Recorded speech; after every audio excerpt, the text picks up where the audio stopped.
The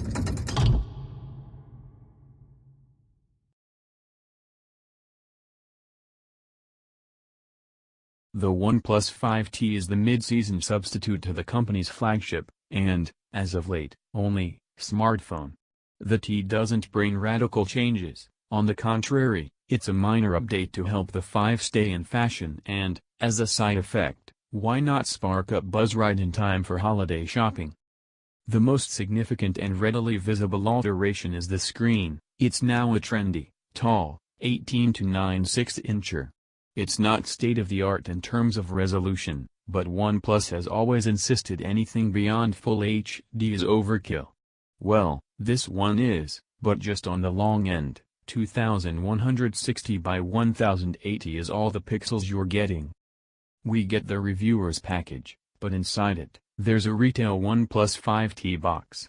Only it says just 5 on top of the box and not 5T, and that led to some brief confusion in our unboxing attempts, settled by a tiny T on the side.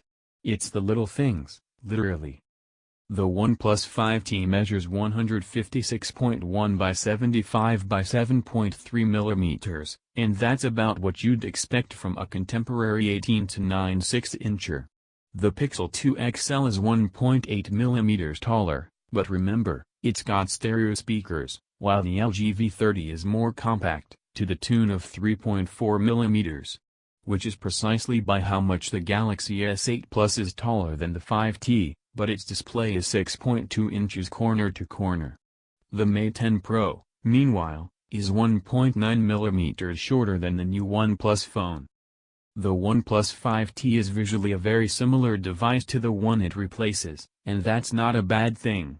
Only available in midnight black, at least for the time being, the 5T is a stealthily stylish piece of kit. One of the two major changes the T brings to the OnePlus 5 is the display. It's now a 6-incher in a fashionably tall 18 to 9 ratio. OnePlus brands its displays as Optic-MO LED to signify that they're custom-built for them, by Samsung.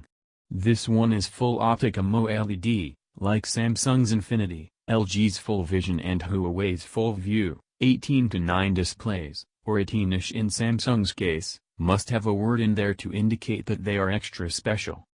The OnePlus 5T is a dual SIM device in all of its incarnations, which is one. There's just a single global version. It takes 2 nano SIM-MIS. A total of 35 bands of 2G/3G/4G are supported, and LTE is Cat 12/13 for theoretical speeds up to 600 Mbps of downlink and 150 Mbps of upload. There's no gigabit LTE on the Opus 5, even though the Snapdragon 835 chipset is heavily advertised to support it. Hardly a deal breaker, this. The battery capacity has remained unchanged. The 5T packs the same 3,300 mAh as the 5 despite the larger screen. The V30's capacity is the same, but other competitors fit more. The Pixel 2 XL has a 3,520 mAh power pack, while the Mate 10 Pro's 4,000 mAh are unrivaled. The Galaxy S8 Plus needs to power a slightly larger display off a 3,500 mAh battery. OnePlus 5 launched while Android was still in its nougat phase, but now in mid-November, we expected some Oreo on the 5T. Well, no. OnePlus promised an open beta of the next OS version in December, with the official ROM rolling out in early 2018, so all is not lost. The OnePlus 5T, like its non-T sibling, is powered by the Snapdragon 835 chipset, and that puts it on a level playing field with virtually every Android flagship that's not Samsung or Huawei. The 5T ships in two versions, one with 6 GB of RAM, the other having 8 GB. There's a single bottom-firing loudspeaker on the OnePlus 5T, just like the other models in the lineage.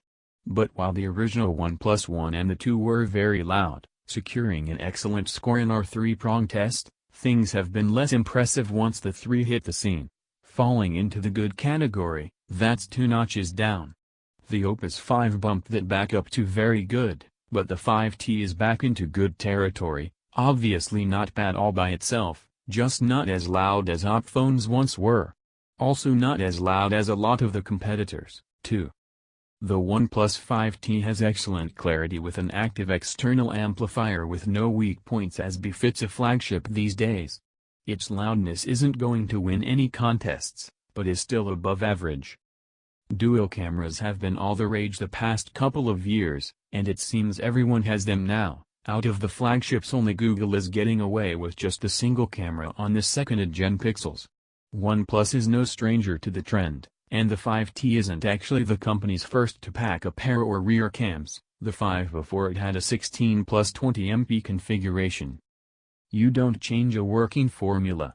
At least not just for the sake of changing it.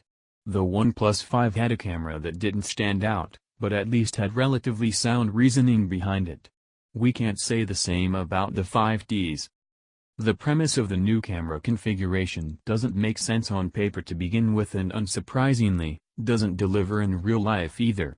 Unless you look at this dual camera as a setup meant to mainly deliver photos with depth effects, for that it does an admirable job, otherwise, it's as good as a single cam.